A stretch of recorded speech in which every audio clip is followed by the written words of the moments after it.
Ամենախելացի հայերից շատերը աշխարհով մեկ, լինի դա Հայաստան, լինի դա, չենք թե Հոլանդիա, Ամերիկա, եսին որտեղ, իրանք շատերը ստարտափ են անում։ Հարց են տալիս, լավ, օքեյ, ստարտափները շատ լավ է, բայց ինքը ռիսկային է, չգիտեմ, ինչ որ ունեցվածքի մի մասը տեղ դնեմ, իսկ ինչի, օրինակ, չգիտեմ, ավելի ակտիվների վրա հիմնված asset base business չեք ցուցակում։ Ամենակարևոր հարցն է մարդկանցից ներողներ աշխատում, օքեյ, լավ, օքեյ, ներդրում արեցի, լավ բան է, դուրս գալիս է, բայց փողը երբ եմ հետ ստանում, ոչ թե ինչքան, երբ եւ ոնց եմ հետ ստանում։ Կան այդ լուծումները հաստատ։ Շատ դժվարությամբ եւ հազվադեպ են մարդիկ սկսում մտածել խնայողություններից։ Դիտարկել խնայողությունը որպես կարևոր բան, այդ մասը դեռ նոր ենք սկսում, բայց ոնց որ թե զարգանում է։ Մի տարուց հետո հաստատ շատ լավ արդյունքներ են տենալու։ Ինչու է կարևոր խնայողությունը։ Ինչի համար խնայես։ Երջանկությունը, ինչքան էլ ուզենանք չուզենանք, կախված է նաև ֆինանսական քո կարողություններից։ Ինչ իրավիճակում պետք է լինի, որ վարկի տոկոսները երկրում իջնեն։ Պետք է խնայողության մակարդակը բարձրանա։ Բոլոր ակտիվները ունեն իրանց ռիսկայնությունը, ոչ մի ներդրում առանց ռիսկի չկա։ Կոռելացիան հայկական անշարժ գույքի ու S&P-ը, ստարտափը եւ այլն, ինքը ցածր է նույնիսկ բացասական, որը շատ լավ է։ Անհատ եթե բոլորն են կարճաժամկետ մտածում, դու ունես առավելություն երկարաժամկետ մտածելու մեջ։ Հիմա այդ ստարտափները մի քանի 100 միլիոնանոց ընկերություններ են։ Շատերը մեր ամենամեծ բանկերից, ամենամեծ կամպանիաներից ավելի բարձր գնահատումով։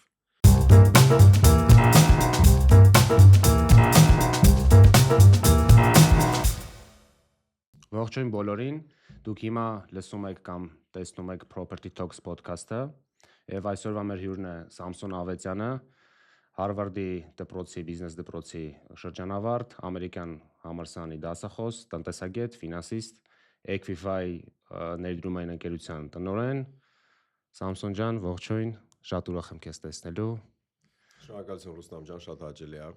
Ոնց ես։ Շատ լավ, ուրախությամբ սկսենք, շատ հետաքրքիր զրույց համոզված եմ։ Հարցերին դե ծանոթ չեմ, բայց ենթադրում եմ լավ կանցնի։ Դե մենք լիքը շփվելու բան ունենք հաստատ։ Այո։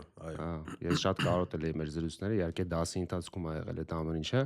բայց հիմա ավելի անմիջական կշփվենք։ Այո, իհարկե։ Մեր թեման հիմնական ֆինանսների մասին է լինելու, ինչպես կառավարել անձնական ֆինանսները, առհասարակ ֆինանսական գրագիտության մասին, բայց տենց կընդլայնվենք էլի հաստատ։ Շատ լավ, ուրախ եմ։ Առաջին հարցս, ինչ ես անում հիմա,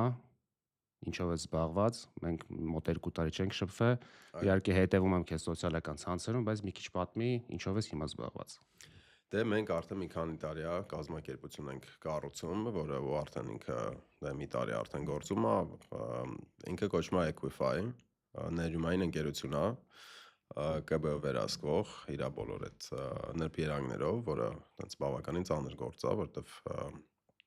շատ մեծ վերահսկողություն, շատ մեծ կարգավորումներ, օրենքներ եւ այլն։ Այդ երբ ենք սկսել սարքել, կառուցել մի 3 տարի առաջ, լիցենզիան ստացանք, 24-ին, 25-ին արդեն սկսեցին գործունեություն ծավալել, ինքը ինչ է անում, ինքը մեզ բոլորիս հնարավորություն է տալիս ներում անել են ստարտափներում, տեխնոլոգիական հայկական, որտեղ արդեն մեծ ֆոնդերը, միջազգային ֆոնդերը, ներդրողները արդեն ներում են արել, ոնց դրա մենք բոլորս կարանք դրա մեջ մասնակցել, այսինքն շատ ավելի չափավոր գումարներով, հա, այսպես ասած։ Ինքը որպես ոլորտ ամենագրավիչներից է հայկական բոլոր ներդրումային ակտիվներից, 95%-ը կապիտալի գալիս է միջազգային մասնագիտացված ներդրողներից, որը չափանիշ է, ով է ներդրում անում, այդ կարևոր է։ Տենց որևէ այլ ոլորտ, որ այդ մոտիկա այդ թվին չկան, հենց որ ինչ որ չափով ասում ենք, մեր մոտեցումն է, որ ինչ որ չափով բոլոր հայերս, եթե ուզում ենք տեխնոլոգիապես չգիտեմ, առաջադեմ երկիր ունենալ, որտեվ այդ ամեն ինչը հետո գնում է ամենտեղ, չգիտեմ, համատագնություն սկսած մինչև ամենտեղ, մենք մի քանի տոկոս ընդհանուր մեր ունեցվածքի, որպես պորտֆել ունենանք այդտեղ։ Մնացած չգիտեմ, բաժան տոմս անշարժ գույք, բայց մի քանի տոկոս, գոնե մինչև 10% դրա մեջ մասնակցենք, որտեվ ինքը համ եկամտաբեր է, համ ինչ որ ձևով տենց ազդեցություն ունենք հեռանկարների վրա։ Մի 6 հատ ստարտափ ենք արդեն ցուցակել, մեծամասամբ հարստական բանականությամբ, որ պատմես ինչ է նշանակում ցուցակել Հայաստան։ Հա, ցուցակել, այսինքն հարթակում ենք ստարտափ ենք դնում, հավաքագրում ինչ որ գումար, ներդրում արվում, դու ցուցակում ավարտում։ Այո, ցուցակելը երբ որ դուք բան եք անում, ձեր մոտ եք իրան դիտում։ Այո։ Մենք տենց տարեկան ես անձամբ մի 100 հատ ստարտափ եմ տեսնում, ներկայացնում են եւ այլն։ Equify-ով մենք մի 6-ից 10 հատ ստարտափա ցուցակվում, այսինքն մենք բացում ենք այդ հնարավորությունը բոլորիս։ Տենց իրանք մեծամասամբ է արհեստական բանականությունը այս պահին, որ պատկերացում լինի, սենց ամենախելացի հայերից շատերը աշխարհով մեկ, լինի դա Հայաստան, լինի դա, չենք թե Հոլանդիա, Ամերիկա, եսին որտեղ, իրանք շատերը ստարտափ են անում։ Հիմա այդ լավագույն մարդկանց մեջ տաղանդավոր, ասենք թե չգիտեմ, տարբեր տեղերից մենք իրանք ստարտափ են անում ու այդ շատ ուշադրություն է գրավում, ասենք միջազգային ներդրողներից, VC ֆոնդերից եւ այլն, հիմա մենք այդ հնարավորություն տալիս ենք։ Հենց որ շատ ուրախ եմ, տենց իմ համար սա աշխարհի ամենալավ գործն է, հենց որ տենց շատ հաճույք եմ, ասենք հեշտ չի իհարկե, որտեղ էս բոլորիս այդ ճանապարհով շատ նոր ոլորտ է շատերի համար, ինքը ամենահեշտ ներումայի ոլորտը չի, որտեղ անկախատեսելի է, չգիտես ինչ կարող լինի, բայց որպես ոլորտ շատ գրավիչ է տարբեր տեսանկյուններից, ու ամենակարևորը դա եկամտաբերության էլի, բայց շատ չխորանամ։ Հիմա հարցի մոտ եկալ է։ Նախ իմ համար գիտես ինչն է հետաքրքիր, որ ես ոնց հասկանում եմ, ես քո համար այս կյանքի գործն է, քո կյանքի գործն է։ Այո։ Դու միտեղ Չալաբյանի մոտ ոդկասթում ասում էիր, որ կարծեմ Հարվարդը ավարտելուց հետո այդ միտքն է եղել, որ ոնց անեմ Հայաստանում ներդրումային միջավայր ստեղծեմ, հա։ Շուտ մոտ կպատմես դրա մասին։ Ոնց է այդ միտքը եկել։ Շուտվանից է, չէ՞, տենց նես չի դու։ Սենց ասեմ, ես սկզբից որ սկսել էի ներդրումային ոլորտում, ընդհանուր ասենք հանրային շուկաներում, բայց միտքը այն է եղել, որ վերադառնալուց դե Հարվարդը 2008 էր, 2010 վերադարձա Հայաստան, միտքը այն էր, որ Հայաստանը որպես ասենք իր կոնտեքստով առանց տեխնոլոգիաների, ասենք թե երկարաժամկետ, տենց անվտանգություն, անկախություն, նույնիսկ տենց տնտեսական անկախություն եւ այլն, տենց հեռանկարները շատ դժվար են, հա, ամբողջը հաշվի առնելով։ Ո՞ր թվականից հետ վերադարձա։ Այդ 2008, բայց այդ երևում էր արդեն 2005-ից երևում էր էլի, այսինքն ինչ մոտավորապես ինչ ուղղությունով Հայաստանը պետքա գնա, որ մենք տենց լավ հեռանկարներ ունենանք։ Այդ ժամանակ Լուիս հիմնադրամ կար, այդտեղ ինչ որ դա նոր է վերադարձել Հայաստան, այդտեղ շփումներ են, իրանք էլ աջակցել են ինչ որ չափով այդ Հարվարդի ծրագրի ֆինանսավորմանը, ու հիշում եմ այդտեղ շփումներ էին, որ այդ ժամանակ էլ արդեն տենց դե տեխնոլոգիա, քննարկումներ, այդ ժամանակ ծանոթացանք, ասենք Տիգրան Սլոյանը, որը Code Signal-ի հիմնադիրն է, տես մի 700 միլիոնանոց կազմակերպություն է, Superannotate-ի Տիգրանը, ասենք Հրանտ Ղարիբյանը, որը Blue Cube-ի դասարկում հիմա կվանտային տեխնոլոգիայով բանով։ Այսինքն այդ մասը երևում էր ու այն ժամանակ դեռ տենց հա, տենց շեշտը իմ կողմից ամենայն դեպս, որ այդ ուղղությունը շատ կարևոր է։ Նկար են ժամանակվանից։ Այո։ Ինչն էր խանգարում, որ ավելի շուտ լիներ։ Ու ինչն Դե, է հիմա այնտեղ, նպաստում, էլի միջավայրը ոնց է հիմա։ Այն ժամանակ ավելի շատ մտածում էի ես մի հատ ներդրումային ոլորտում փորձ ձեռք բերեմ ու հետո կամաց անցնեմ դեպի տեխնոլոգիական ներդրումներ։ Հա, ինքը շատ տարբեր ոլորտներ են, ներդրումայինը բորսաների ներդրումային շուկան շատ ավելի տարբեր է, քան թե վենչուրային շուկան, որտեղ ես հիմա եմ գործում, էլի ընկերության հետ մեր։ Իրանք շատ տարբեր են, որտեղ այստեղ հաշվարկներ չկան, ինչ որ ավելի շատ հիմնադիրների վրա, ովքեր են այս մարդիկ, ինչ են սարքում, կարան սարքեն դժվար է, կարողանան անցնել այդ բոլոր դժվարությունները թե չէ, հա։ Այստեղ հանրային շուկայում ավելի շատ ինչ թվեր են, ասենք ինչ կանխիկ հոսքեր են, ինչքան է եկամտաբերությունը, շահույթի մարժ, ասենց բաներ, էլի։ Այստեղ լրիվ տարբեր է։ Ու ինչն էր խանգարելու բան չկար, ուղղակի էկո համակարգը տենց 15-ից 17-ից 18-ից հետո տեխնոլոգիա այս մասը շատ սկսեց արագ աճել ու հասունանալ։ Այսինքն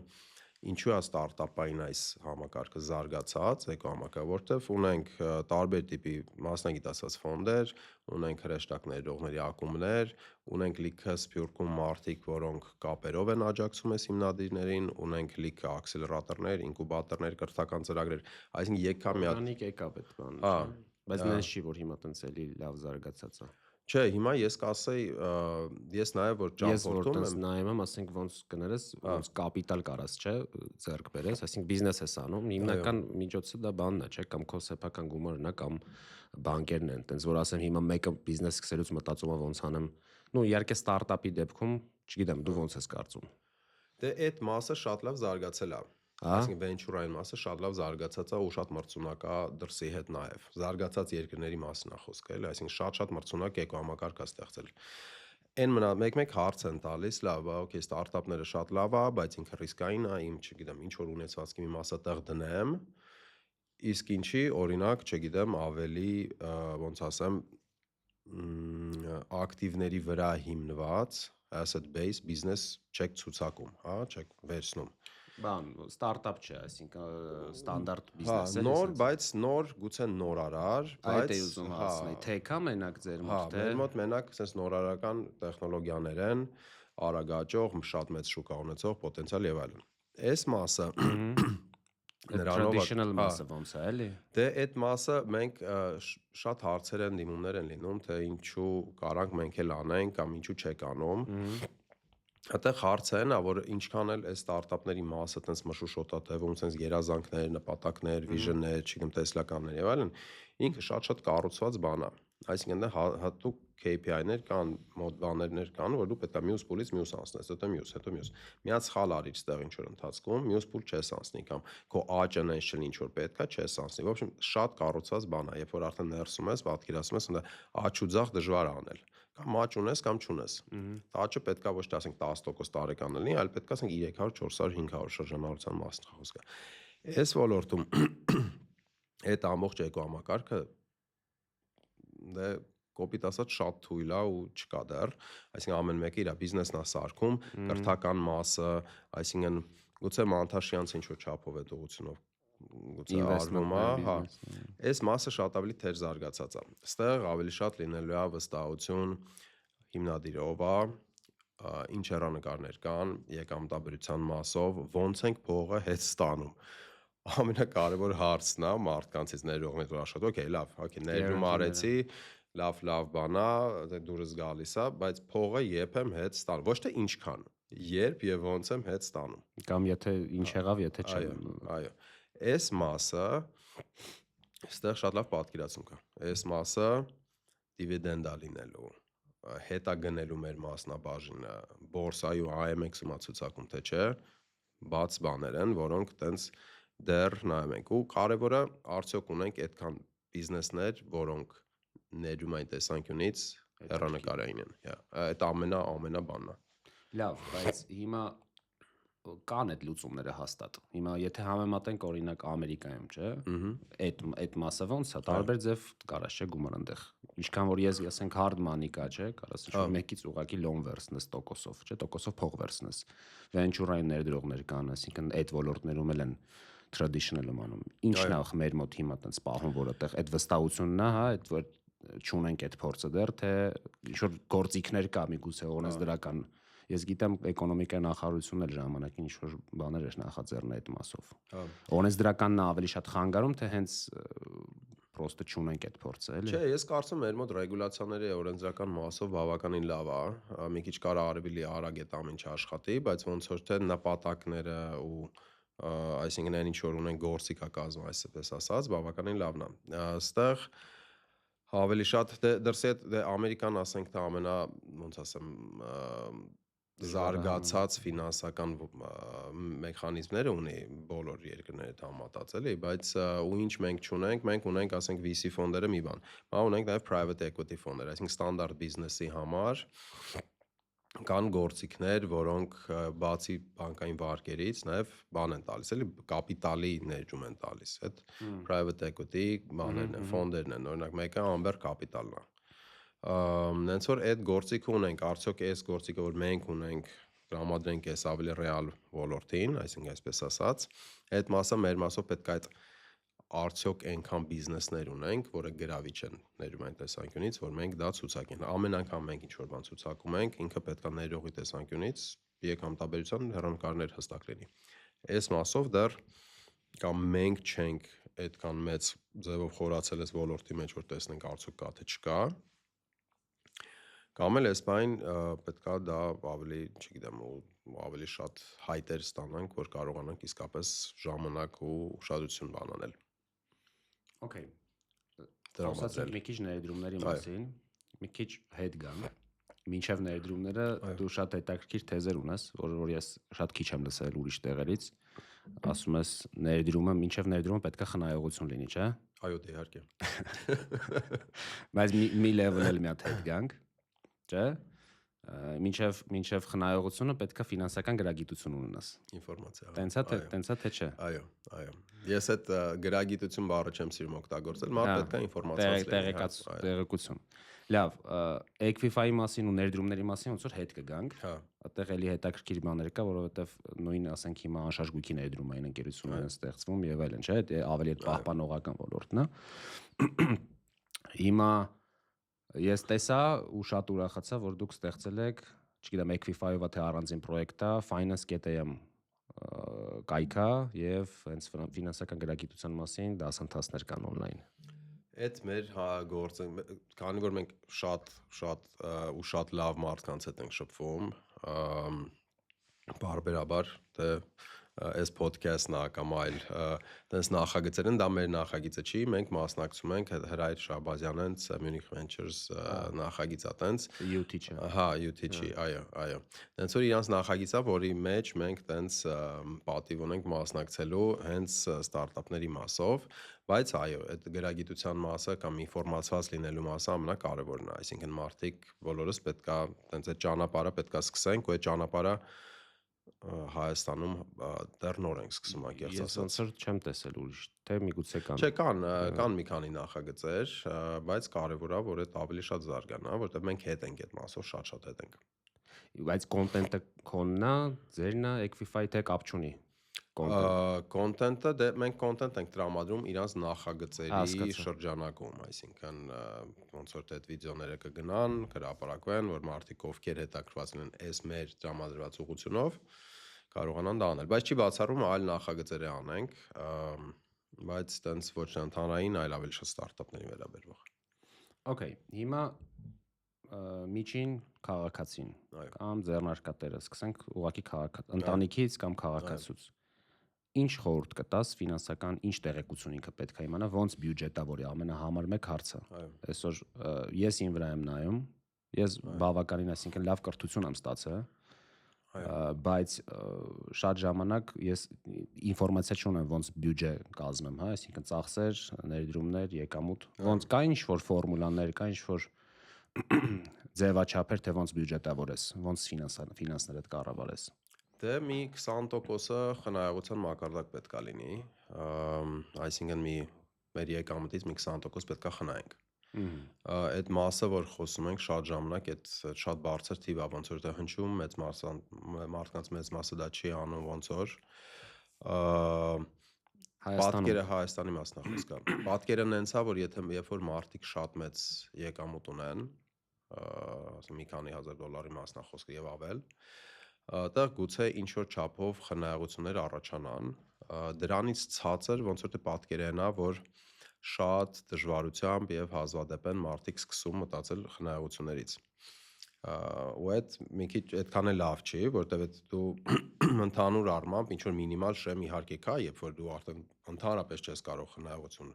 անել,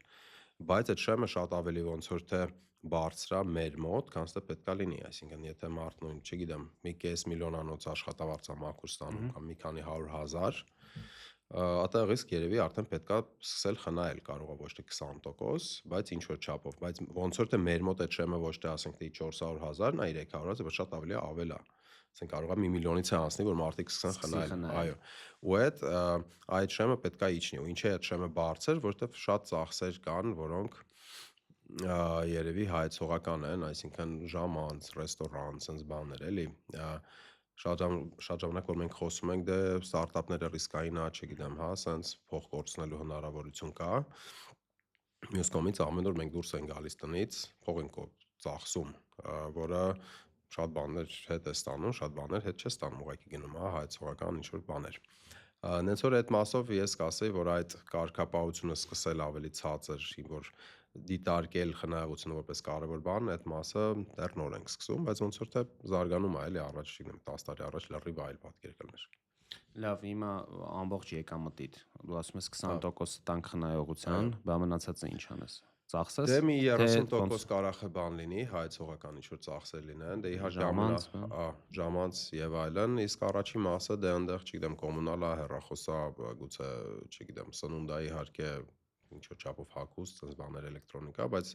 ու ամենալավ մոտեցումը ստեղ են, որ հենց գումարը եկավ, հասավ բանկային հաշիվ, այդ 20%-ը այդ բային գնա։ Ոչ թե ծախսանք, հետո տնանք ինչ կմնա։ Հաշիվ ունենաս խնայողական ոչ բանանի, միանգամից Հա, ասենք թե այսինքն միանգամից այդ գումարը գնում է, երբ որ այդ գումարը չի գնում միանգամից, ինքը լիքը բան կարանք ասենք, թե գտնենք ինչի պետք է այլ բանի վրա այս անգամ ծախսենք։ Ամենալավ, մի հատ ես անցած տարի անձամբ թեստային ինչ-որ բան սկսեցի, այդ մոտեցումը, որ ինչ-որ ասում ենք, այդ ամեն ամիս ամեն անգամ գումարա գալիս, ստեղծվել է պորտֆել, ինչ-որ քեզ նպատակ հարմար ներում է այդ տեսանկյունից, գնում է ամեն ամիս նույն գումարը այդ պորտֆելի մեջ։ Մի տարուց հետո հաստատ շատ լավ արդյունքներ են տենալու մարդիկ։ 20%-ը քիչ չի։ Հա, ու ինքը տենց մեր նպատակը որպես Equify, որ մեր ներդրողները լինեն, չգիտեմ, չեմ ուզում ասեմ, ամենահաջողվածները, Equify զատ էլի, այսինքն այլ տեղերում էլ բացի ստարտափներից, ամենահաջողվածներից, որտեվ ճիշտ են գործում։ Ճիշտ գործելը այդ կարգապահությունը անելն է, նույն բանը ամեն ամիս։ Դա արվի, ես համոզված եմ, որ շատ լավ արդյունքներ է մարդիկ ունենալու։ Համ անձնական մակարդակով, համ գլոբալ տնտեսության, որտեվ ես գիտեմ լավ մտքեր ունես այդ մասով էլի։ Միգուցե դու չես հորինել, բայց այսինքն քեզանից սովորաբար փորձում չհորինել։ Լավ, ինչու է կարևոր խնայողությունը։ Ինչի համար խնայես։ Որինչ։ Դե Եվ տնտեսության մակարդակով եւ Չէ, տնտեսությունը մակրոն կարևոր է այստեղ, այսինքն տնտեսական Հայաստան եւ այլն։ Հանձնական մակարդակով մեկ ֆինանսական անվտանգություն է, այսինքն ինչ ասես, կարա լինի, կարան գործ ենք փոխում, բիզնես ենք ստեղծում, չգիտեմ ինչ որ բանը առողջապան ասած չանի կատարվել, հա։ Այդ ֆինանսական բանը անվտանգություն է, այդ մեկ։ Երկրորդը այնա, որ քո ֆինանսական հեռանկարներն են, այսինքն քո երջանկությունը, ինչ որ ինչքան էլ ուզենանք, չուզենանք, կախված է անվտանգությունից։ Երջանկությունը կախված է նաև ֆինանսական քո կարողություններից։ Դե եթե անվտանգությունը ապահովեցինք, ասենք թե քո երջանկությունը ինչքան էլ sense վատ հնչի, կախված է ֆինանսական ինչ որ կապիտալից, ինչ որ ունեցվածքից։ Կյանքի տարբեր կոնտեքստներում, հա։ Հիմա այդ պարագայով պետք է ունենաս ինչ որ այդ կապիտալ, որը աճում է, որը քեզ դա տրամադրում է։ Վաղը չեմ ասոր երեխեքը գնալու են, չգիտեմ, կարող է համասանի վարձա, թոշակի մասին չեմ ասում։ Կարող է ուզում ես, չգիտեմ, բիզնես ստեղծես, կարող է ինչ որ ուզում ես, հետո չգիտեմ 60-70 դառնաս, ինչ որ բարեգործություն անես։ Ասենք լիքը տարբեր կոնտեքստներ ու այդ մասը ոչ թե տանենք մեր հետ, չգիտեմ, ինչ որ sense չգիտեմ ոնց ասեմ էլի, այսինքն այդ կապիտալը նենց որ հպարտանաս դրանով, բայց ինքը հնարավորություն է տալիս եւս լավ բաներ անելու։ Լծակա, leverage էլի։ Ու այդ թե անվտանգություն, թե ինչ որ չափով երջանկության վրա է հասնում, բայց նաեւ ասենք այդ հարստությունն է, որը ասենք թե վաղը չեմ ասոր կարաս եւս օգտագործես այլ տեղերում։ Հիմա ամեն օր են գումարը որ ծախսում գնում է։ Այս մասը շատ ավելի շատ ազդեցություն կարա թողնի հետո թե երեխեքիդ մարդ, թե համայնքիդ, թե այլն։ Լավ, իսկ գլոբալ մասով դու ասում ես, որ ես մի օր հարց տվեցի, ասում լավ, ոնց պետք, ինչ իրավիճակում պետք է լինի, որ բանի լոնի, հա, վարկի տոկոսները երկրում իջնեն։ Դու մի օր ինձ ասացիր, որ պետք է խնայողության մակարդակը բարձրանա։ Այո։ Ու դու մի հատ հրապարակում ունես Facebook-ում, որ ինչ որ դիտարկում ես արել, թե Հայաստանը որ բանում է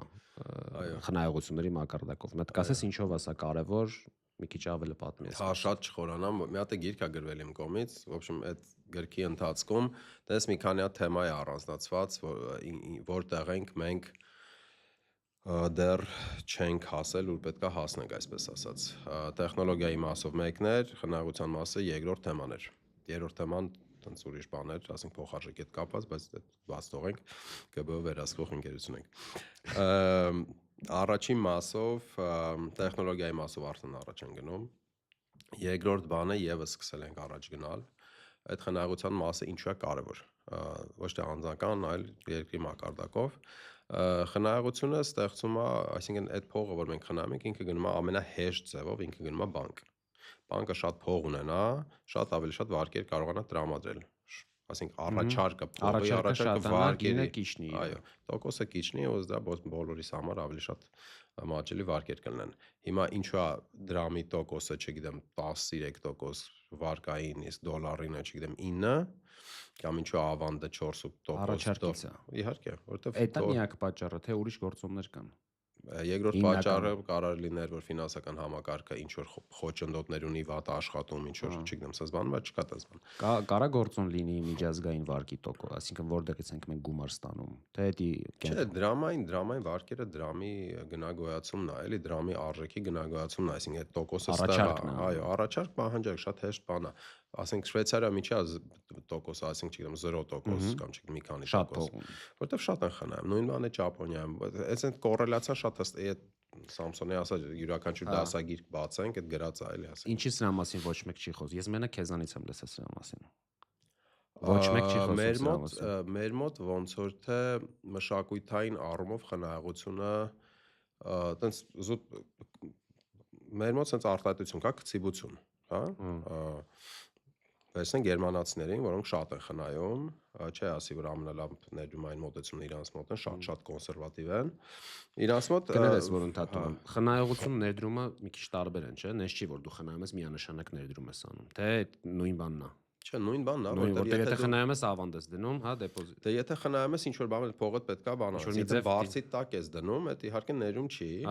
Բայց եթե տանում ես այլ բան ես անում, ոսկի է, ավանդ է, ամեն ինչ մնացած դա։ Եթե ինչ որ մի բան գնում ես, հաշվի ներածա, դա խնայողություն, որտեղ տնտեսության մեջ փող ես։ Այո։ Այո, ինքը բոլոր դեպքերում այդ փողը, եթե բարձի տակ չի, եթե ոսկի չի, ուրեմն ինքը խնայողություն է։ Ուրեմն ինքը համ խնայողություն, համ արդեն ներդրում է, որովհետև ինչ որտեղ ինքը գնալու է։ Ինքը գնալու է բանկ, դառնա վարկ ներդրում։ Ինքը գնալու է բանկի համար ռեսուրս է ինքը։ Ինքը գնալու է պարտատոմս, այդ պարտատոմսը փողա կազմակերպության համար ինքը ներդրում անի։ Ինքը գնա, ասենք թե Team Telecom-ի բաժնետոմս առնի, թիմը փող կօգտագործի, չգիտեմ, ինչ որ 5G, 5G կանի։ Ստարտափը, չգիտեմ, իր նախագիծ։ Ինքը բոլոր դեպքերում դառնում է ներդրում, եթե ինքը ոսկի ու կանխիկ չի։ Այն մասով Գերմանիա։ Հա, Գերմանիա, ասենք, այդ սոցիալական մասը կարող է Գերմանիայում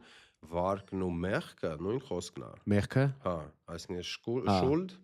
դա նշանակում է վարկ ու շուլդ նշանակում է մեղք։ Հա։ Այսինքն սոցիալական այդ մոտեցումները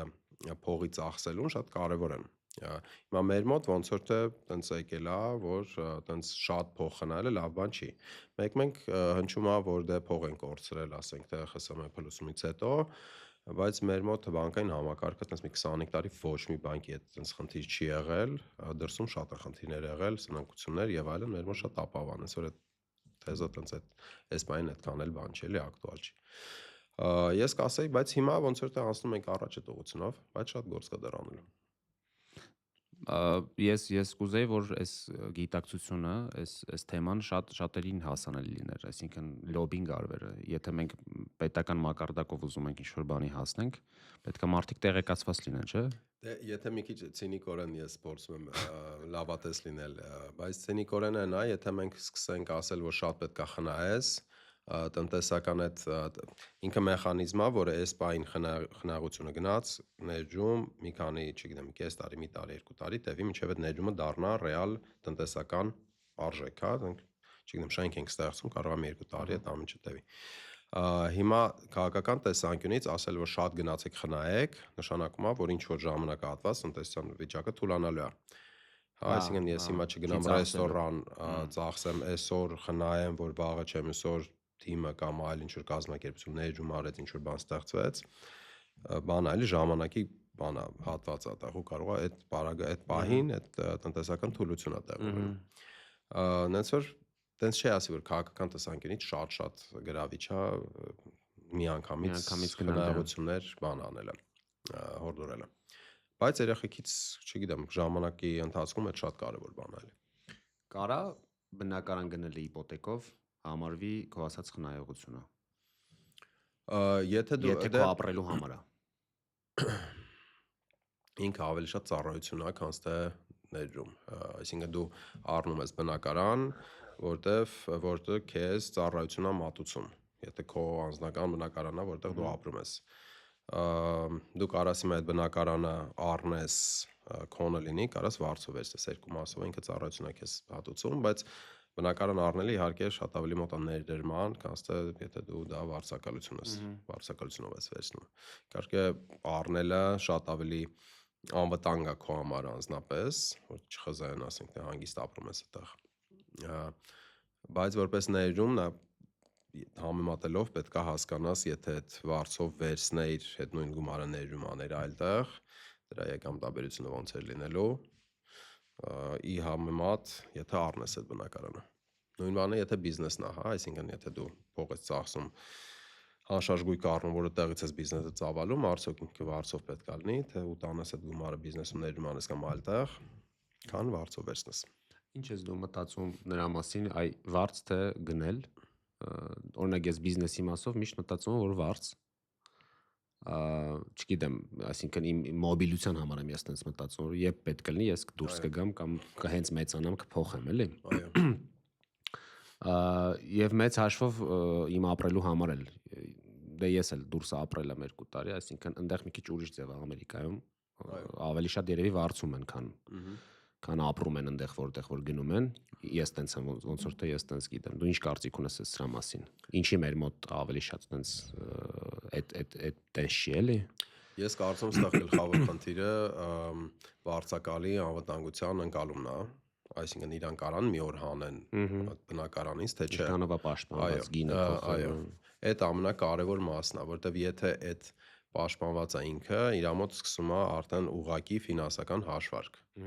Այսինքն ես վարձը տամ, հետո ես նույն գումարը տանեմ, ինչ որ ներդրում անեմ, չգիտեմ, այլտեղ, թե ներդրում անեմ իմ սեփական բնակարանում։ Հիմա մեր մոտ քանի որ այդ տենց պատմություններ ենք լսում, թե սենց անենց է, այդ մասով ոնց որ թե նախընտրում ենք Հայաստանում ավելի ոնց որ թե ձեռնտու է ֆինանսապես, չէ՞ գնելը, եթե չեմ համեմատել ճիշտն ասած, չեմ համեմատել եկամտաբերությունը, արժեքը բնակարանի ու վարձը, բայց որտեվ էլի այդ անվտանգության մասով դե մեր մոտ նայ ոնց է, ասենք ենթադրենք իպոթեկի տոկոսը 13 է, չէ՞, եթե դու երկրորդային շուկայից գնես, այսինքն ռիսկը քիչ լինի, պատրաստի բան գնես ու վարձով տաս, անշարժ գույքի եկամտաբերությունը միջինը 6% է։ Այսինքն դու 6% եկամուտ կստանաս իրանից, բայց դու 13% կվճարես բան։ Դե ակնկալիքով, որ իր արժեքն է կբարձրանա։ Հա, այդ արդեն ոնց որ եղավ ներդրում։ Այո։ Դե եթե երկրորդ բնակարանն է կամ երկրորդ անշարժ գույքը տա, հա, իհարկե, մարդիկ այդ ներդրման տեսանկյունից են անում։ Այստեղ մի ուրիշ կարևոր գործոն է, որ այս նույն եկամտարկի հետ վերադարձյալ ենք ենթադրաբար կամ որ կառուցապատողից ես գնում, այսինքն դու այն գնով ես առնում, որ եկամտաբերությունը արդեն 6% չի կարա 10, 15, հա, 15-անի տոկոս լինի, այդ դեպքում հա ինքը կարա փագի իրան, ենթադրենք դու էլ գնաս վարձով որտեղ ուզենաս ապրես, էլի։ Այո։ Դե այդ մասով արդեն դիվերսիֆիկացիան է կարևոր, էլի։ Այսինքն դու ինչքան քո ունեցվածքի կապիտալից հատկացնես մի ոլորտին։ Հիմա մենք որ ասում ենք ստարտափ, ինչքան էս ամեն ինչը դուրս գալիս է, սիրում ենք, չգիտեմ, առաջագնում, մենք բոլորին ասում ենք 10%-ից քո ունեցվածքից ոչ ավել։ Ռիսկային բանի մեջ ստարտափ։ Չէ, հա, ասինքն քո 100, չգիտեմ, 1000 դրամ ունես, 10000-ից ավել ստարտափներում մի դիր, կամ ասենք 100 միլիոն, չգիտեմ ինչքան է թիվը, 10000-ի 10%-ից ոչ ավել, որտեվ բոլոր ակտիվները ունեն իրանց ռիսկայնությունը, ոչ մի ներդրում առանց ռիսկի չկա, ասենք այդ լինի դա անշարժ գույք, լինի դա պարտատոմս, ստարտափի մասին չեմ ասում, բաժնետոմս, ETF, ամեն ինչ, բոլորը կապված է ռիսկի հետ, ոսկի, ամեն ինչ։ Ուղղակի այդ ռիսկը կարա լինի բարձր, ցածր, բայց այդ ռիսկը ամեն ինչ ռիսկ, ասենք ամերիկական պետական պարտատոմսերը կարաս ասես ռիսկ չկա, բայց ասենք այդտեղ էլ ինֆլյացիայով այդ ամեն ինչը չգիտեմ, էլի դրա գինը իջնում։ Okay, իսկ պորտֆելում, ներդրումային պորտֆելում 10%-ը ռիսկայինն է, ստարտափն է։ Մնացածը ոնց է։ Անշարժ գույքը կա։ Անշարժ գույքի խնդիրը այն է, որ ինքը շատ մեծ կապիտալ է պահանջում։ Դուրսը օրինակ կան REIT-եր, Real Estate Investment Trust, որը շատ ավելի փոքր գումարով կարաս մուտք գործես անշարժ գույքի շուկա։ Այլ ոչ թե, չգիտեմ, 100,000։ Որը մեր մոտ փորձ է արվում հիմա։ Թե կան, ոնց որ թե հա, կարող է տես դրական ոնց որ խոչընդոտ։ Ենթադրում եմ Հայաստանում է տես բան կլինի, որտեղ մենք անշարժ գույքին ոնց որ թե բավականին մոտ հանրություն ենք։ Նենց որ մեր մոտ է կլինի, ենթադրում եմ,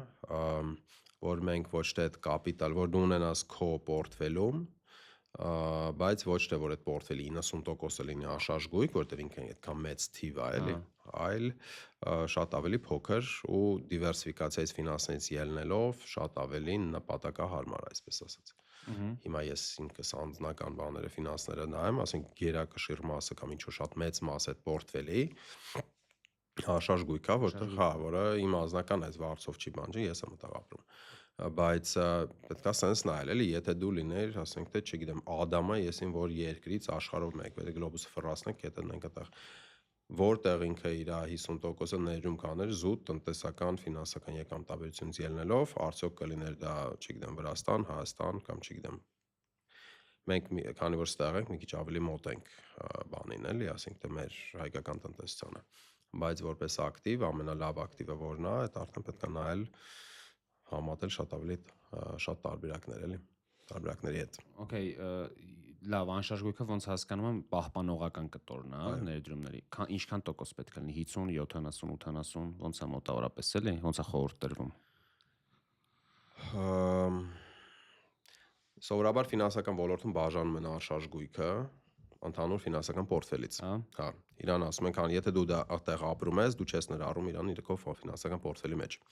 Ֆինանսական պորտֆելի մեջ ներառում ես բաժնետոմս, պարտատոմս, չգիտեմ,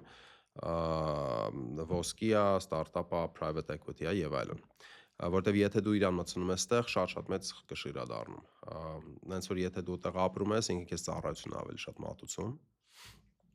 որտեղ արդեն դու պորտֆելը առանձին ես տեսնում։ Նենց որ այդ առումով,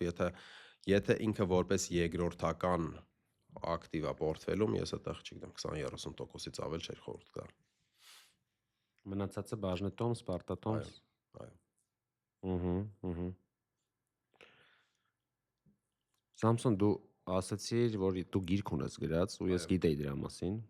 Անունն էլ չեմ հիշում սպայն, բայց մեր մյուս 25 տարին։ Մեր մյուս հենց տենց է կոչվում։ Բայց անգլերեն ավելի երկար էր ոնց որ։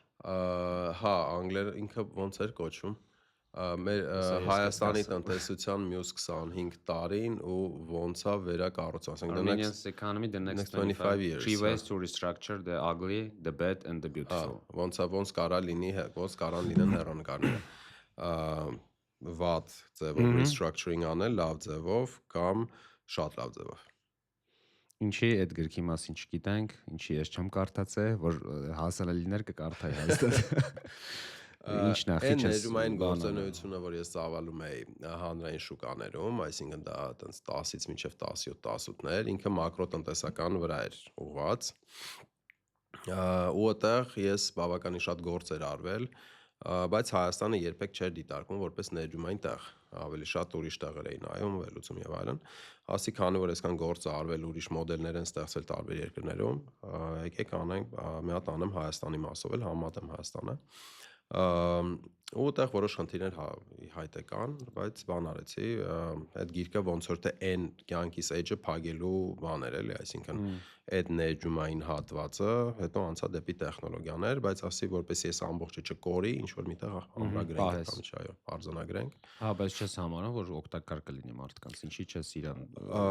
Ինքը նենց չի, իր մոտեցումը այն է, որ ինքը ոչ թե Սամսոնի թեզերը լինեն կամ չգիտեմ ինչ որ թեորիաներ, հիփոթեզներ, իր թեզը այն է, որ մոտեցումը այն է, որ Տեսնում ենք Հայաստանի թվերը, մաքուր համատում ենք, չգիտեմ, 30-50 հատ երկրի հետ ենք համեմատել այդ թվերը ոնց են։ Ասել է, օքեյ, ես երկրներում սենց է, մեր մոտ սենց է, իրանք ինչ են արել, որպեսզի լավ է եղել, հիմա մեր մոտ ինչ կարանք անենք։ Ամենատենց գրավիչ բան գիրքը չի, բայց ինքը տարբեր գրադարաններում կա, եթե ինչ-որ մեկ ուզում է Հայաստանի տնտեսության մասին շատ արագ անկալի ոնց է պատկեր ստանա, շատ լավ։ Եվ future-ը, հա։ Դե future-ը ինքը 17-ին, 18-ին, 19-ին ներգրվել, հա։ Ինչ որ չափով ես այդպես ուրախ եմ, որ հա, որ ինքը մենք գնում ենք այն ուղղությունով, որը տեխնոլոգիական է, որը ազդել է բոլոր բաների վրա, ուղղությունների վրա։ Քո կանխատեսումները կան մեջ, հա։ Հա, ու ինքը ազդել է բոլոր ճյուղերի վրա, այսինքն ես ինչ որ չափով մի քիչ, չգիտեմ, կարող եմ մի քանի ամիս առաջ մտահոգված էի անշարժ գույքի վրա կառուցումից, բայց կարծում եմ, քանի որ մեր մոտ շատ լավ այս տեխնոլոգիան զարգանում, լիքը մարդ վերադառնալու է Հայաստան։ Ու այդ առումով ես, չգիտեմ, շաբաթական ինչ որ 1, 2, 3 անգամ կամ ասենք դեպքեր են լինում, որ ես որոշել եմ վերադառնալ Հայաստան ու այդն զարգացած երկրներից ու բարձր լավ աշխատատեղերից ու կարծում եմ թե թոսքը էլ ավելի կբարձրանա ու ըստ դրա կարծում եմ նաև այդ ամիջը ազդել է բոլոր տնտեսական ճյուղերին ու ներառյալ դա վարձակալության վրա։ Ինչու է Իրանը գստացած Հայաստանի անշարժույթի շուկայի մասով։ Ես թվերը տենց մանրամասն չեմ ուսումնասիրել, բայց ոնց որ թե կառուցապատումը բավականին ընդլայնված է ու այդ պահանջարկ առաջարկի մասը ինչքանով է բալանսավորված, այդ մասը մի քիչ իմ համար բան էր։ Ոնց որ թե բավականին շատ մեծ առաջարկ էր։ Ինքը ես քանի որ այդ սյուժեն ու իրականությունը տեսել եմ 2008-9-ին այն ժամանակվա ոնց է տարբեր երկրներում, հա։ Ինքը քանի որ այդ ներումը երկարաժամկետ, այսինքն ներում ես շենք է սարքում, ինքը 2-3 տարուց հետո նոր հանձնվում է ու ըստեղ երբ որ ստեղ ան ներում արում 2-3 տարի առաջ շատ մարդիկ չգիտեն քանի հոգի ան ներում անում, քանի հատ շենք է սարքում եւ այլն, հա։ Եթե մի անգամից բոլորը սկսում են դա անել, 2-3 տարուց հետո մի հատ մեծ բում է առաջարկի ու այդտեղ պահանջարկը։ Բայց ինչքան ես հասկանում եմ, պետք է այդքան է խնդրահարույց չի, թվերը ոնց որ վերլուծվում են այլ ինստիտուտների կողմից։ Բնել է սկսել վերլուծությունը։ Հա, ու ոնց որ թե այդքան է օքեյ է, ես կարծում եմ երկարաժամկետ։ Այս տարի բան էր, անկանխատեսելի էր նախորդ տարվան, եթե նայենք, բայց բավականին մեծ աճ ունեցել, այսինքն գործարքների քանակը, չգիտեմ, չեմ հիշում այս բանին, բայց մոտ 40-50% աճել է առաջնային շուկայում։ Ինձ թվում է հիմնական չեմ նայել, այսինքն օտար երկրի քաղաքացիների գնումները, որովհետև կարող է շատ մեր հայրենակիցները քաղաքացիություն ունենան, բայց ինձ թվում է ամենաշատ ազդեցություն ունեցել է Ռուսաստանի կապիտալը, որովհետև Դուբայում էլ հիմա ոնց որ այդ խնդիրները եղավ ու մեր մոտ էլ մի քիչ ավելի ռիսկը ոնց որ նվազել է, չէ, աշխարհաքաղաքական այդ պատերազմական մասով։ Դե Ռուսաստանում էլ հայերին ոնց որ մի քիչ նեղացնում են, այնտեղից ոնց որ կապիտալը գալիս է ավելի շատ ստեղ, այս գործոնն է, էլի։ Այո։ Դե տարբերությունը 2008-ի ու 9-ի ստեղի հետ համատ այն ժամանակն էր, որ առանձնապես այս վարկերի միջոցով չէր, հիպոթեքների միջոցով չէր անշարժ գույք ֆինանսավորում, այս ժամանակ այսօր մի քիչ ավելի այդ ուղղությունով է։ Բայց ինչև է ես բոլոր դեպքերում դրական եմ վերաբերվում, ուղղակի մեկ-մեկ տեսնում ես, որ անձնական տեսանկյունից գուցե այդ անշարժ գույքի բանը բումը բավականին մեծ է, էլի։ Ոնց որ զգացվում է, որտեղ Դու մի հատ էլ հրապարակում ունեիր, վերլուծություն էիր արել ու հողումներ էիր դրել Հայաստանի անշարժ գույքի համեմատությունը եկամտաբերության մասով կարծեմ։ Երևի շուտ է եղել ու հենց խոսում էիր, որ վերջին 20 տարում եկամտաբերությունը աճել է ու կոռելացնում էիր ռիսկի հետ։ Ինչ որ վերլուծություն ես արել։ Այդ մեկը չեմ հիշում, բայց դե սենց ասեմ, էլի 5% էիր ասում էիր եկամտաբերությունը 5%, հա, բայց հիմա Հա, օքեյ։ Դե մենք էլի ներողների հետ աշխատելուց մեր համար ներողի արդյունքները, ներողի հաջողությունը շատ կարևոր է։ Այսինքն առաջնայինը ոչ թե կարևոր։ Հիմա երբ որ այդ դիվերսիֆիկացիայի մասին խոսում ենք, որտեղ ներդրում անել, մենք պետքա իմանանք մի քանի բան։ Մեկը եկամտաբերություն, ինչ ա եղել, երկուս իր ռիսկը, հա, այսինքն յուրաքանչյուր ներդրում ռիսկը այդ երկու բանն է, եկամտաբերություն ռիսկ։ Հիմա բոլոր ակտիվները կարելի է վերլուծել, ռիսկը ինչ է նշանակում, իր տատանումները, հա, այսինքն եթե մեր մոտ միջինացված, չգիտեմ, S&P Nasdaq աճում է 10% տարեկան դոլարով, S&P այդ բանը, որ բոլորը հասկանան, էլի S&P-ն։ Այո, S&P-ն այդ հանրային շուկան շուկան է, ԱՄՆ-ի բորսայի 500 ամենամեծ կազմակերպությունն է։ Okay, եթե S&P-ն աճում է,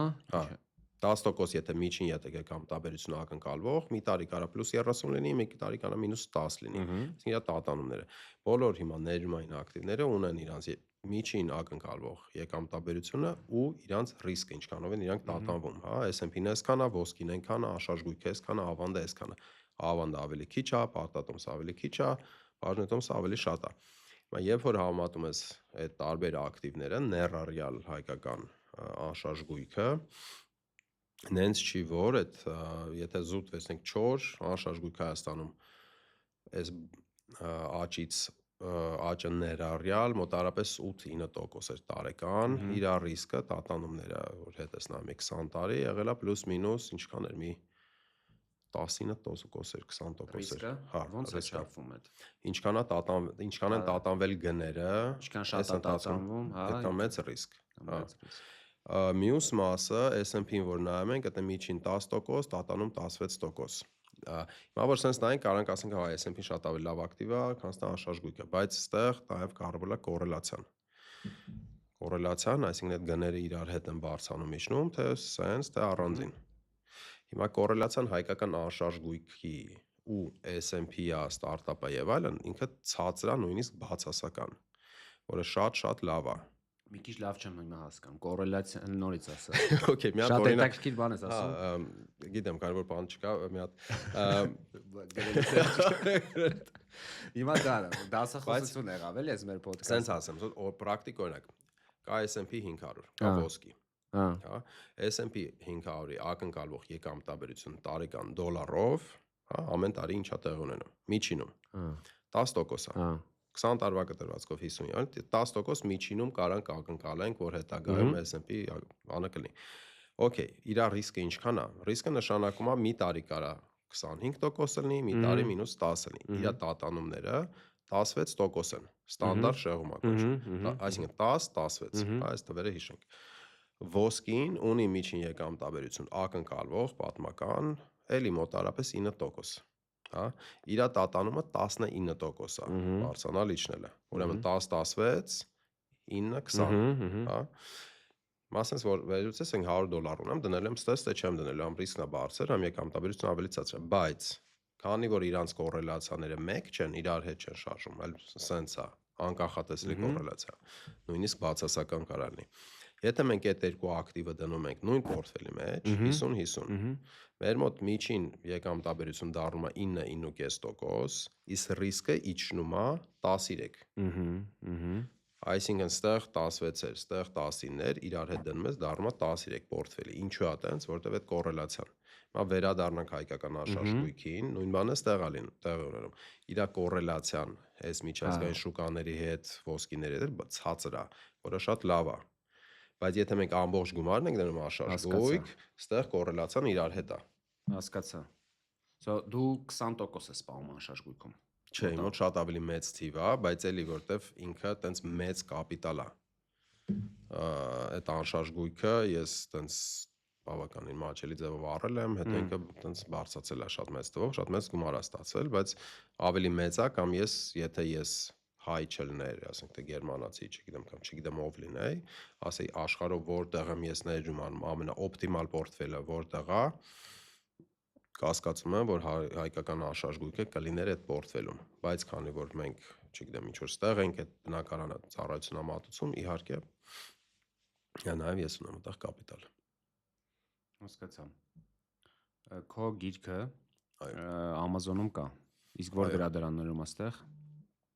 Չգիտեմ, ճիշտն ասած, գիտեմ, որ ԿԲ-ում կա ամենայդեպս։ ԿԲ-ի գրադարան։ Դու ԿԲ-ում աշխատել ես, չէ, ոչ։ Բայց շատ լավ սերտ շփումներ ունենք, ոնց որ շատ լավ կառույց է, շատ լավ պրոֆեսիոնալ բարձր որակով գործարվում, տենց որոշ բաների հետ փոխարժեք հետ մենակ բանայի մոտ մի քիչ այլ մոտեցում է, քան թե policy-ն որ կա, բայց մնացածի առումով շատ լավ վերահսկող, բավականին առաջադեմ ֆինանսական վերահսկողություն ու բանա համակարգ է ստեղծել։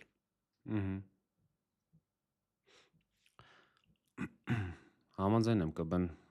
այն կայուն կառույցներից է, որ հիմա Հայաստանում կարանք հույս դնենք, էլի, ինձ թվում է։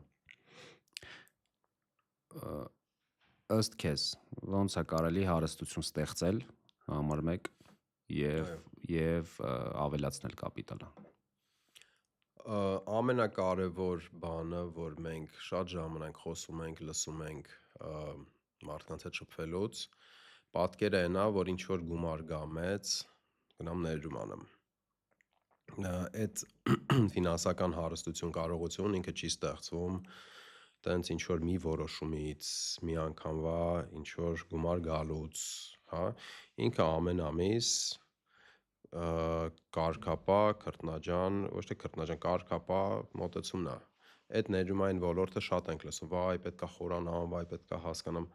ինչքան մենք խորանում ենք, ինչքան սկսում ենք նորություններ կարդալ, բերել, բանել, այդ ավելի շատ է հավանականություն մենք գումար սխալներ կանենք։ Ամենակարևորը կարգապահությունը, ամեն ամիս նույն բանը, ժամանակի ընթացքում հաստատ այդ բաները կտեսնենք, արդյունքները շատ արագ երևում են արդեն։ Այսինքն դու նկատի ունես, որ աշխատավարձով ապրող մարդը կարա հարստություն ստեղծի։ Իհարկե։ Որովհետև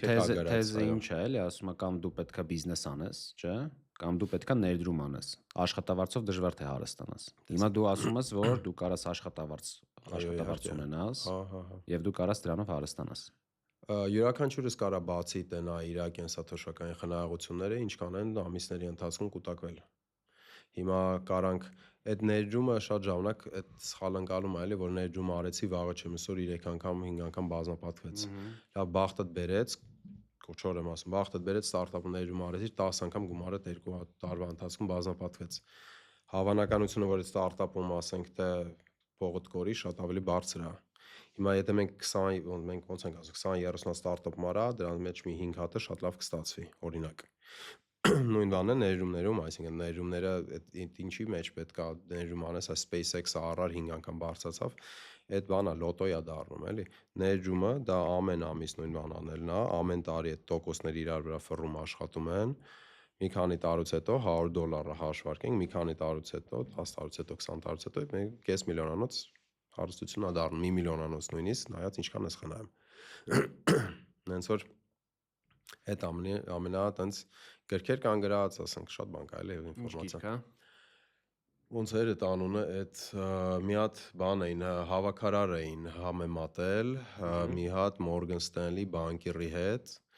որ այդ հավաքարարը ամեն ամիս ներդրում էր անում, տանում էր, դնում էր S&P մեջ, ամեն ամիս նույն բանը չէր, նա գինը բարձրացել իջել է եւ այլն, ու այդ Morgan Stanley-ի շատ խելացի, շատ գրագետ, չգիտեմ, շատ, չգիտեմ, հիմա մարդ, որ այդ ոլորտում է, այդ մարդը սա իր փողերը կորցրել է, բանկի, ասենք, թե սնանկացել է, որպես անձ, այս մարդը միլիոններ է կուտակել, որտեվ ինքը ամեն ամիս $100 կուտակել է, դարել է, չգիտեմ ինչքան։ Հետո այդ ամեն ինչը տարել է ինչ որ համասարանի հիմնադրամին է նվիրաբերել, եթե չեմ սխալվում։ Ինձ հետաքրքիր է քո մտածողությունը ու հաստատ միջին վիճակագրական Հայաստանի քաղաքացու մտածողություն չի, որովհետև մենք ստեղ ոնց ենք սովորաբար, ոնց են մարդիկ մտածում, շատ ավելի կարճ։ Եթե նույնիսկ ներդրում անում անշաշկույքում, տես չի 20-30 տարի ամտածում, բայց քո խոսքերից, քո թեզերից, տես դու երկար բան ես, ոնց որ աշխատավարձդ կուտակես, ներդրում անես, ինքը տես մի անգամից բան չի, էլի։ Այսինքն երկարաժամկետ ես մտածում։ Ու իմ մոտ մի անգամից հարց է առաջանում, ոնց է քո մտածողությունը ձևավորվել, որովհետև դու մեծացել ես Շվեյցարիա թե Շվեդիա։ Դե մի 10 ստեղ եմ մեծացել, մինչև 11 Հայաստան է, մինչև 92-ից մինչև 2005 Շվեդիա, 2005, չէ, մինչև 2008, 2008-ից ԱՄՆ, մինչև 10-10-ից հետ Հայաստան, տենց որ տենց 1/3-ը կյանքի մոտավորապես Շվեդիա էր, տենց Շվեդիա եւ կարևոր կտորը Հարվարդը։ Ինչ է տվել էլի ընդհանուր այդ Շվեդիան եւ Հարվարդը մտածողության համար ինչ է տվել քեզ։ Ինչ ես կարծում։ Հարվարդը երևի ավելի շատ բիզնեսի բանի էլի, ասենք թե տենց բիզնեսի մասով չգիտեմ բանակցություններ, sense բաներ, MBA-եր այդտեղ, Շվեդիան ավելի շատ երևի ընդհանուր երկարաժամկետ մտածելակերպ, կարգապահություն ինչ որ չափով, աշխատասիրությունը երևի պապիկից սա եկել, ոնց որ այդտեղ բան չկա։ Երևի ասենք հավասարակշռված մի քիչ ավելի սառնասրտությունը երևի Շվեդիայից եկել։ Մի քիչ ավելի քիչ էմոցիաներ, ավելի տենց պրագմատիզմ։ Այո։ Իմ համար բանը ամենահետաքրքիրը այդտեղ երկարաժամկետ մտածողությունն է, էլի։ Այո։ Տեսեք, ասենք հիմա երկարաժամկետ է թվում, բայց ասենք թե տարիները շատ արագ են անցնում, էլի։ Մենք սկսենք, չգիտեմ, այդ 30 տարի առաջ կուտակելը, 20 տարի առաջ խնայելը կամ չգիտեմ 10 տարի առաջ ինքը բան անում, էլի, ինքը կուտակում է։ Այդ ամեն ինչը աշխատում է։ Այմ ասած թվում է, բայ 10 տարի, բայ 5 տարի, բայ ասենք թե վաղը, բայց այդ փող է կորցնում, էլի, ասենք թե կարճաժամկետ մոտեցումները բոլորը, եթե բոլորն են կարճաժամկետ մտածում, դու ունես առավելություն երկարաժամկետ մտածելու մեջ։ Համաձայն եմ, միանշանակ այդպես։ Ճիշտ է, արագ է փոխվում կյանքը, բայց կան ֆունդամենտալ բաներ, այն ինչին որ դու ես ասում, որը որ բանա օգուտ է տալիս։ So Equify-ը կարճ մի հատ դրա մասին էլ խոսանք, ես գիտեմ, որ 10,000 դրամից սկսած կարած ներդրում անես, ու դու ինչ ես անում, փաստորեն դու ներդրում չես վերլուծում որտեղ այդ գումարը պետք է ներդրվի, կա ընկերություն, Equify հենց այդ ան, որ ինքը վերլուծում է, որտեղ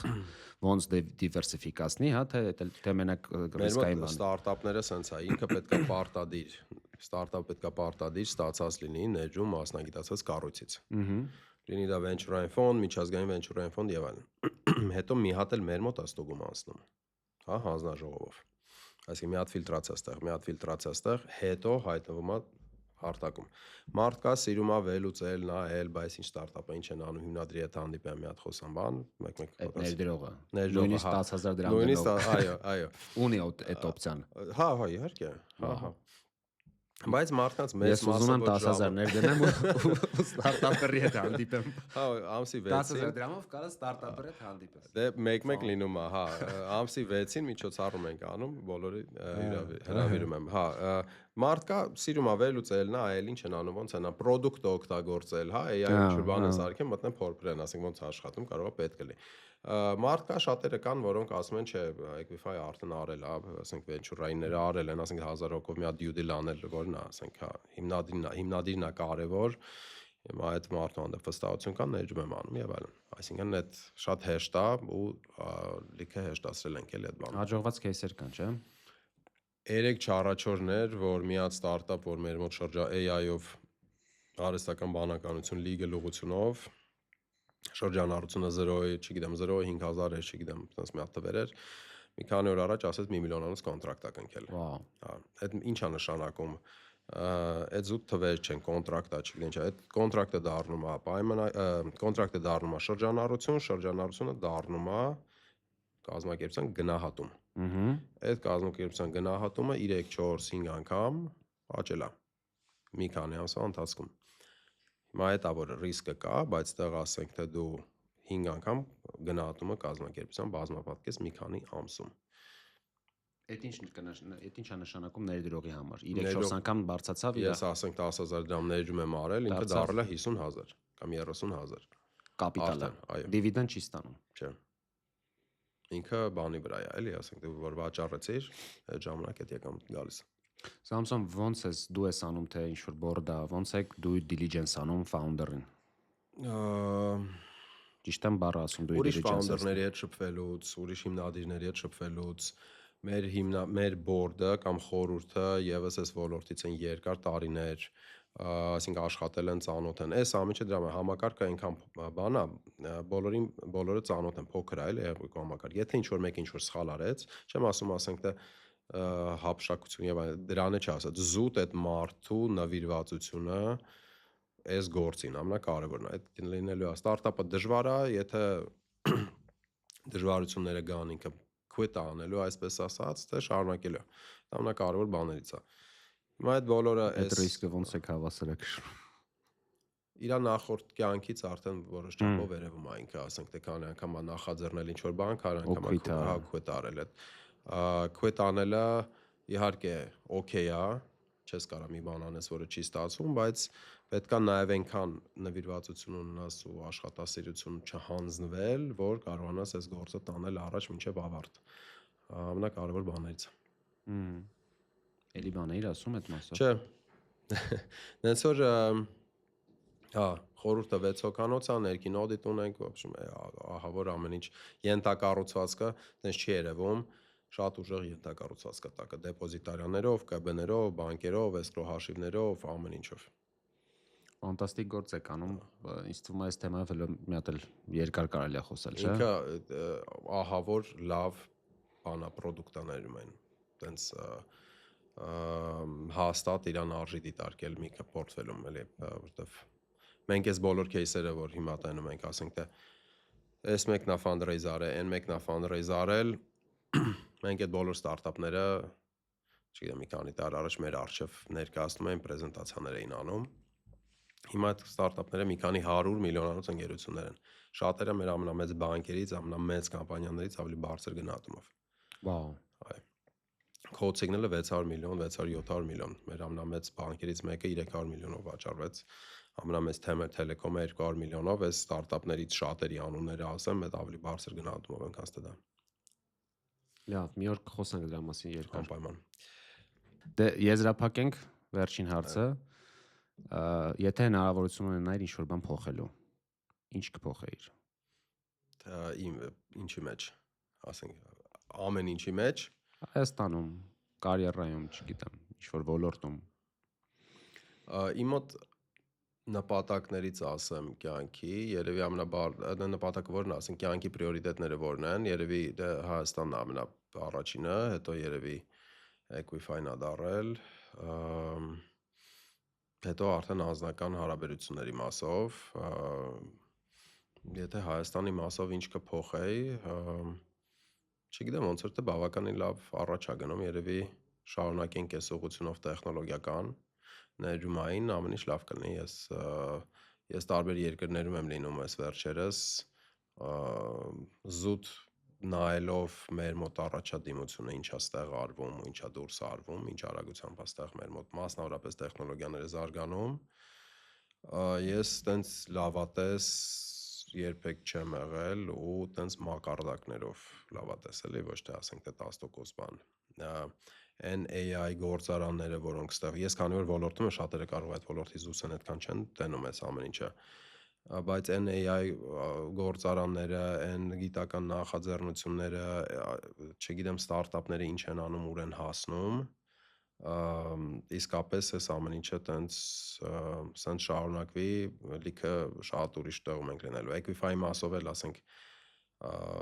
մարդիկ մասնակցեն, տեսնեն, գնահատեն, տեխնոլոգիա վերցնեն, օգտագործեն, լրիվ ուրիշ տեղ ենք լինելու էլի մի քանի տարի հետո։ Հիմա ենք արդեն բավականին մրցունակ։ Հենց որ տենց